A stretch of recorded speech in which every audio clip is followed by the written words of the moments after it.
gunfire, so there's something going on out there. Australian businessman Garrick Harvison is hiding for his life. Outside his hotel room, 2 gunmen are tracking down guests and killing them.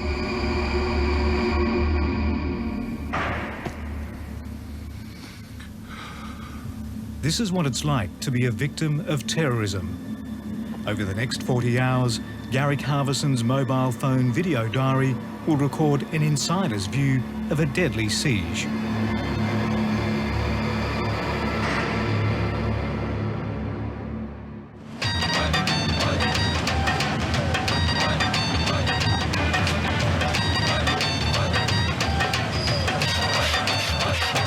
This is the story of one of the most audacious and devastating terrorist attacks of recent years. But it's also a tale of personal courage, of survival, and the resilience of a city that has no choice but to move on.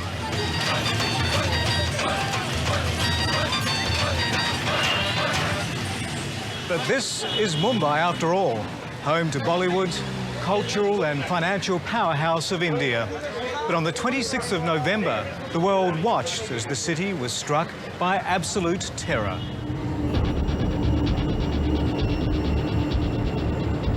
As darkness fell in the Colaba district, 10 heavily armed young men trained by radical Islamic group Lashkar-e-Taiba were in rubber dinghies preparing for landfall.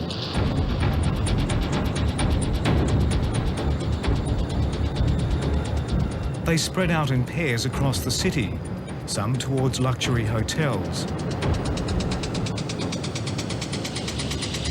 Next to the landmark Trident Hotel sits its smaller sister hotel, the Oberoi. An 11-person trade delegation from New South Wales was checking in at the Oberoi. Some had already retired for the night. All of a sudden there were explosions in the hotel, massive noise, sounds of what certainly I thought was gunfire and grenades going off. The terrorists swept through the lobby of the Trident Hotel, killing 7 staff. On this security camera footage, one gunman blasts a computer behind the desk. The 2 Pakistani men in their early 20s then make their way to the foyer of the Oberoi. The open atrium plan would make it very easy for just 2 gunmen to control the whole hotel. Smoke bombs in the hotel were set off, must have been very quickly after the first round of shooting, and grenades went off. I looked down to the lobby and just saw the guy running across and firing shots, and that's when it really hit home, and I thought, you know, we're in trouble here. So I just ran to my room and barricaded myself.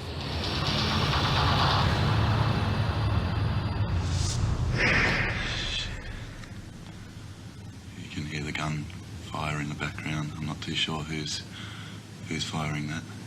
They were trapped, but still in touch with the outside world. Callers to their mobile phones and the news channels were telling them of their chilling predicament. The terrorists were stalking the corridors, hunting Westerners. Debra Bayne was joined by another Australian delegate. They smashed windows in their 19th floor room to escape the smoke. We sat for the next half hour or so, either end with our heads outside, just breathing to stay alive. Another Australian businessman, 49-year-old Brett Taylor, was already dead in the lobby.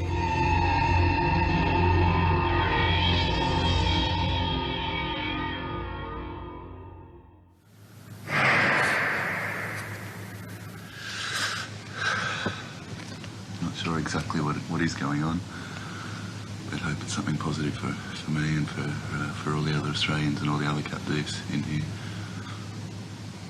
There were periods where you knew they were there around you, and you had to stay hidden and not move. As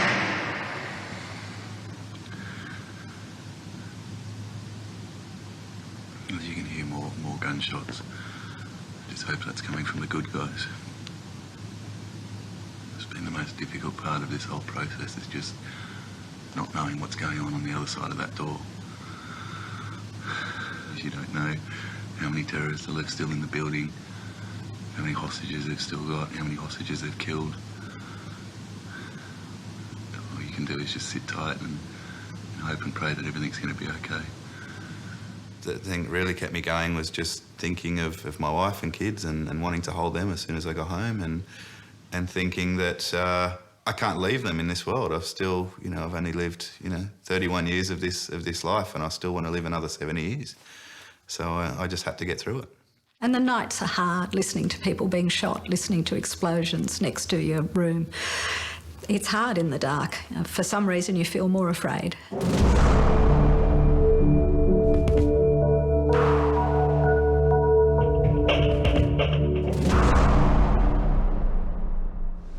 Well, it's 9:15. The state of my hotel room. It's been my bed for the last 2 days. And as you can see, I try and stay away from the windows, but that's the Trident Hotel just there. We've got the bed sort of blocking the hallway, which I've pulled back a little bit. And that's the front door. Got some chairs barricading that. And obviously try and stay away from the door. The bathroom, which, if it does come to shove, I'll be lying in that little bathtub just there. But hopefully it doesn't come to that, and get the hell out of here pretty soon.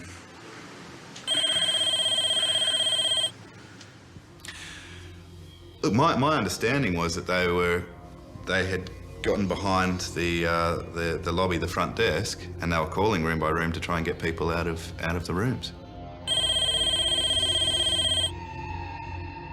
Did your phone ring? My hotel phone rang, yes. And thankfully I didn't answer. Somehow just common sense kicked in, and I knew that the hotel was still under terrorist control. It wasn't under, Indian Armed Forces control. And then I thought, why the hell is someone ringing me from the lobby? They should be ducking for cover.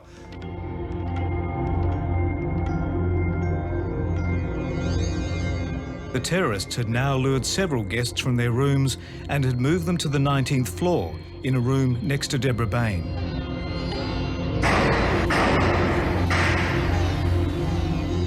We'd hear shootings, we would hear explosions, and at times we could see bits of glass dropping onto the window ledge outside our window. And then we heard from people who sent us SMSs that it was true that they had taken hostages on our floor. The level of explosions was becoming quite constant, and shooting was becoming quite constant around my room.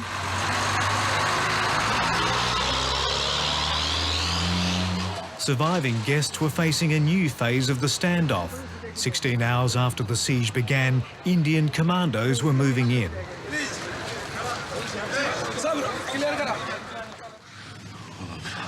it's 4:45 on, I think it's Thursday. I've just received a text message from the outside that this is an intervention team coming in to storm the building.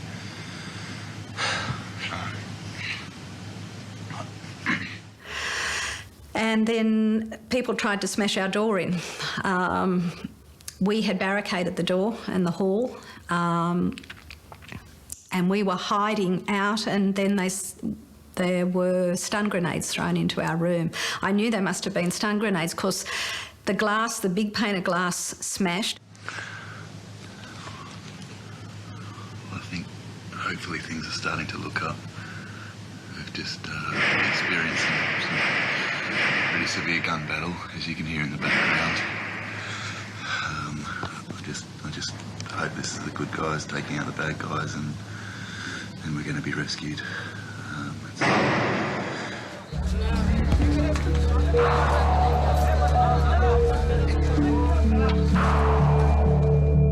Two rifles came through the pillows, and a rifle was put at each of our heads.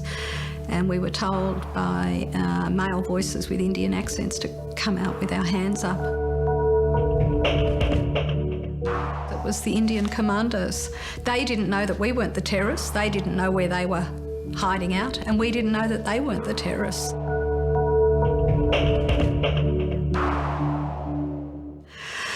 But when we came out of the door of my hotel room, we had to walk over all the people who had been killed, to walk over their bodies, and to see the carnage that we'd been listening to and hoping wasn't true.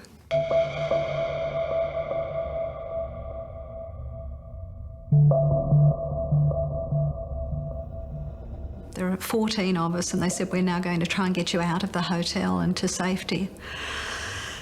So we needed to go down a fire escape, fire stairs in the dark. One member of our group couldn't walk.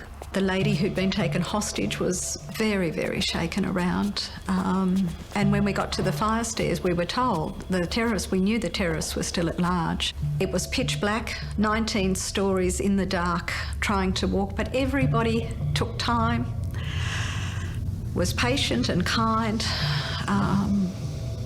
to make sure that anyone who needed help was given help. Please move behind! Please move behind! So we're walking down the street, trying not to run, not to fall over, and an Indian commando held my hand until we got to the next secured building. And then lots of Indian people were trying to give us cups of tea and food and look after us.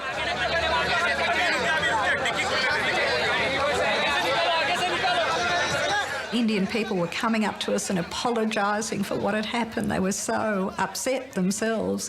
We're saying, well, we don't blame you, you know.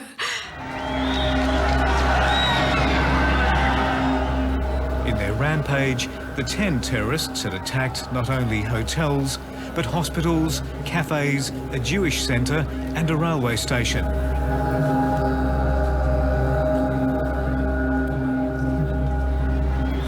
More than 170 people were dead. They'd murdered police officers, taxi drivers and people on the streets. At the Oberoi, the 2 terrorists were still alive inside the hotel.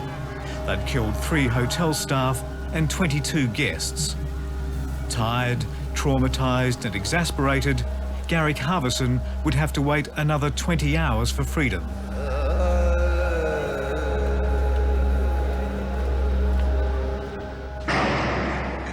That the armed forces are taking on the terrorists. I'm not too sure of the outcome of the hostages. I just hope that they're all okay, and I hope someone can come up here and rescue us and get us home.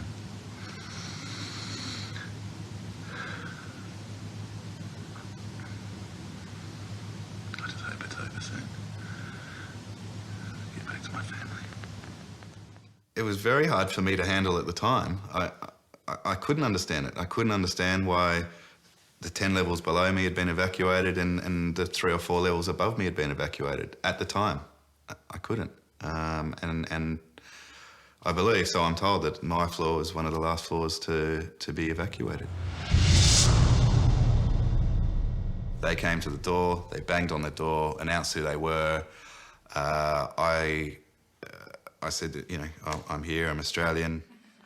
So you've got a machine gun there. At the same time, you're so thankful to be rescued, but it's the longest 2 minutes you'll ever go through because you just want to get out of this room that's been your prison for the last 40 hours.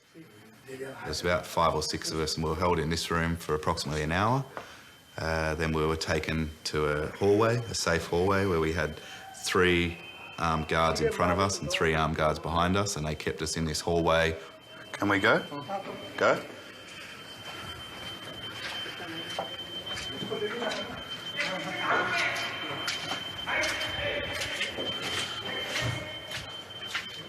You know, I went through, I think, every single emotion, you know, known to me in my body. Elation in finally getting out, sadness and everything that happened, fear, you know, weakness because I couldn't do anything about it. And I just told myself, you're getting out of here. And that's what kept me going. You know, when fear and adrenaline's running through your body, you just manage.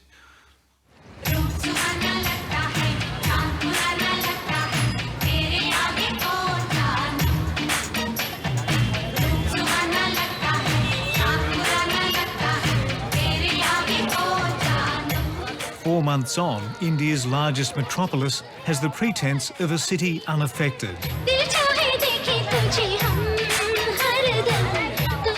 The tourists and business people are back. Any downturn here is because of the global financial crisis.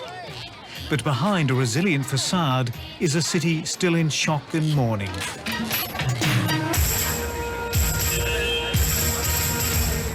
On fire and under siege, Mumbai's most famous hotel, one of India's national landmarks.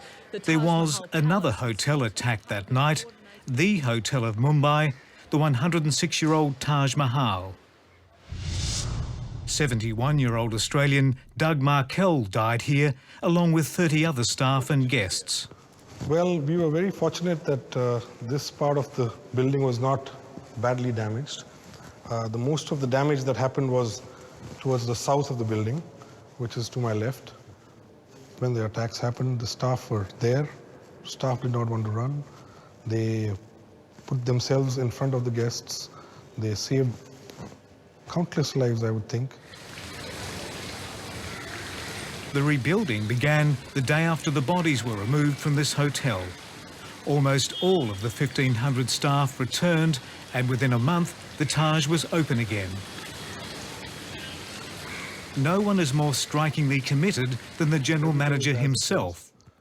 Karambir Kang is a private man and chooses not to talk about the fact that his own family perished.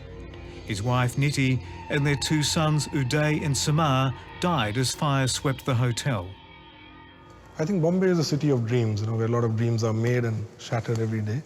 And Bombay bounces back immediately. I think it's to do with the true spirit of the people of Bombay and the spirit of India, which is embodied in everyone here.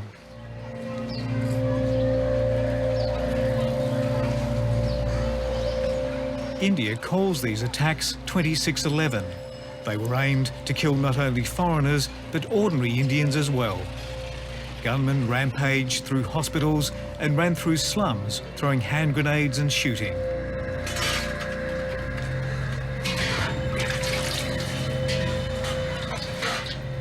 Karuna Vargila's 33-year-old husband, Bhutabhai, was having dinner when the terrorists ran by and shot him. The victim's brother explained what happened. पहली firing की उस सामने यहाँ पे दीवार पे बस लग गए ऊपर दीवार के पास लगी तो मेरी मम्मी खुद बच गई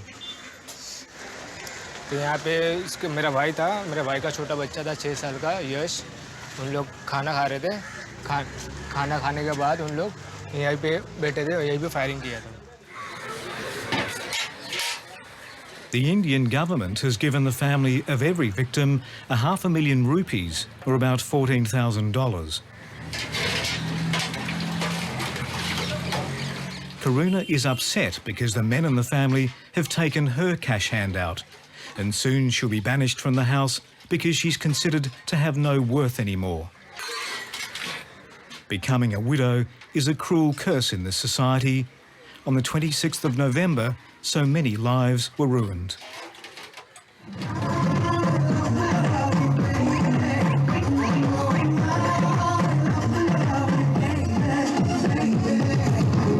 But this is also a city where art imitates life.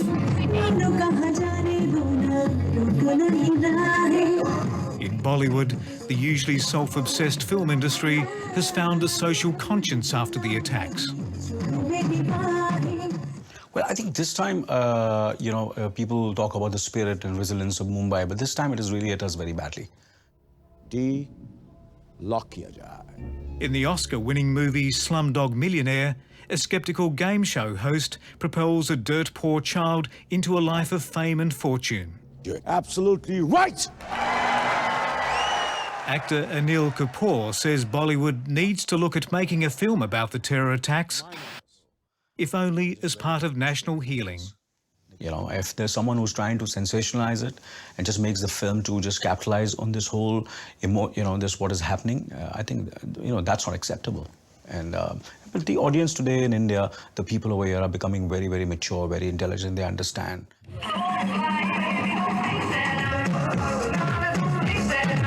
Muslims and Hindus collaborate in this secular industry, and yet no one, it seems, wants to be the first to make a movie on the events of 26/11. Sound good. Titles have been registered for production, names like Taj to Oberoi and Mission Taj.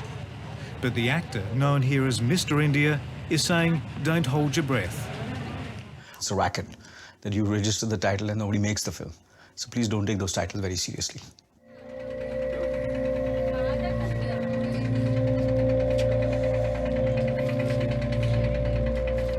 This is a city good at concealing its scars. The constant reminder is the ongoing trial of the only surviving terrorist. Ajmal Kasab has offered police a detailed account of his group's plan to kill 5,000 people in Mumbai. His orders were to shoot until the last breath. Throughout the world, those who survived his gang's brutality are trying to move ahead with their lives. It hasn't put me off going to India. It hasn't put me off doing the things I need to do. I'm not ready to go back yet. But I think as a person in the world today, it didn't hurt in some ways to see this is actually a part of these times.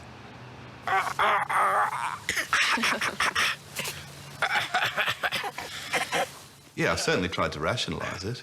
I was annoyed that something could happen in our world, in today's world. And annoyed that I was part of it. I don't ever feel as though I was personally targeted, but it, unfortunately it was wrong place, wrong time.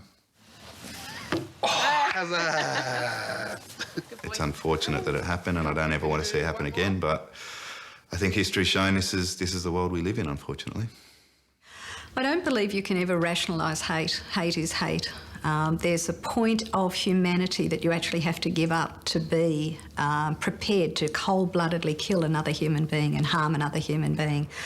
And I know I cry at times. I cry profoundly, deeply, because I feel sad, but I feel it is part of the healing and part of me becoming stronger. This is the world we live in. These are the times that we live in. And to just hide away from them, I'm not going to do that.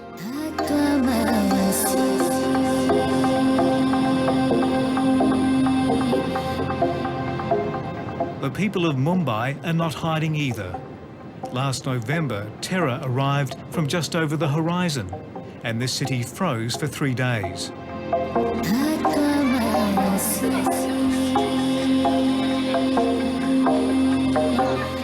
The defined population of this poverty-stricken part of the world has little option now but just to get on with life, to emerge each day and try to survive.